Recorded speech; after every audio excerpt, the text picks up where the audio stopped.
Hi, I'm Julie from I Love Imported Cheese. Now, whether you're already a huge fan of imported cheeses and serve and enjoy them all the time, or you're getting ready to rock your first cheese board, my top tips will help make sure you get maximum enjoyment out of one of life's finest food pleasures. Find your favorite cheesemonger and consider them your tour guide into the world of imported cheeses. Ideally, get to know someone at a local shop or supermarket that carries a wide and ever-changing selection of imported cheeses. They'll steer you towards what's tasting best, what's most interesting, or what's newest that's sure to become your favorite. Fresh cut is best. Think of imported cheeses like a fine wine.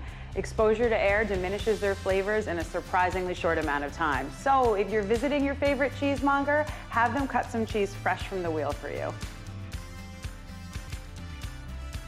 How much is too much?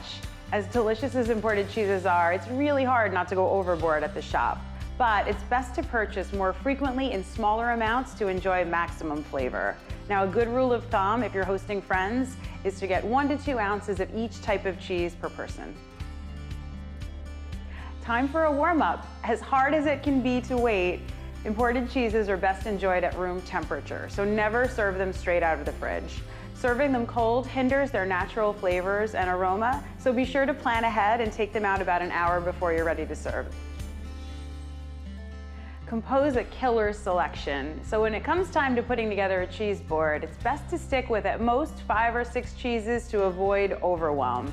It's also a really great idea to offer your guests a mix of types of cheeses, both types of milk, texture, age of cheeses, and it's always fun to add a blue as well. So what I have here is a delicious goat's milk cheese from Spain, also a nice cow's milk Gouda, an aged cheese from Italy, Grana Padano, a nice sheep's milk cheese, an aged manchego from Spain, and then finally a really delicious creamy brie cow's milk from France. Skip the trimming. Most cheese rinds are edible and their own really delicious flavor experience. The only rinds you need to trim are plastic or wax, like on this Gouda.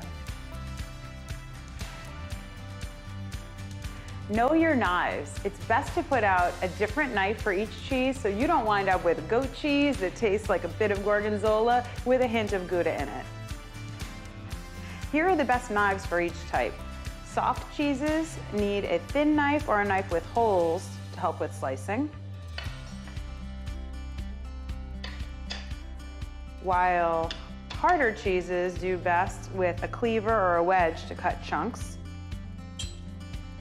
You can also use a plane to shave really thin slices of a medium textured cheese. Trick out your cheese board. Of course, you can enjoy your imported cheeses all on their own, but having a mix of accompaniments ups the flavor and the fun factor. Some of my favorites: crackers or bread, dried fruit, fresh fruit, herbs, candied nuts are delicious, charcuterie, grainy mustard, fig jam or other types of jam, and honey all make wonderful additions.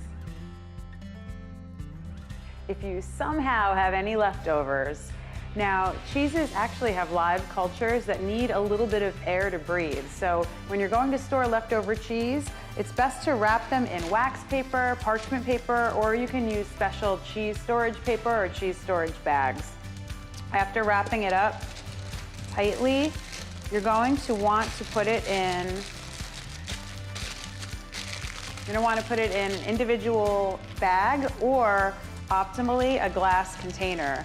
The odors from cheeses can actually spread to each other, so you want to store them separately, and storing them in plastic, they might pick up some of the smell from the plastic bag. Your cheese will actually keep for quite a while wrapped like this in the fridge. Just rewrap it in fresh paper each time you take it out to enjoy it. Now, sadly, if your cheese starts to smell like ammonia, you need to toss it, or if you see it developing salt-looking crystals on the outside, that's actually calcium lactate growing on the outside of the cheese, and it means it's spoiled and you need to get rid of it. But here's good news.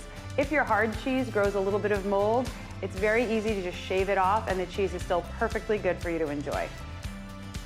No freezing, please. As tempting as it may be to want to tuck some of your cheese in the freezer to save for a rainy day, putting cheese in the freezer actually ruins the taste, texture. It turns it into a mealy mess. I have one exception for you though.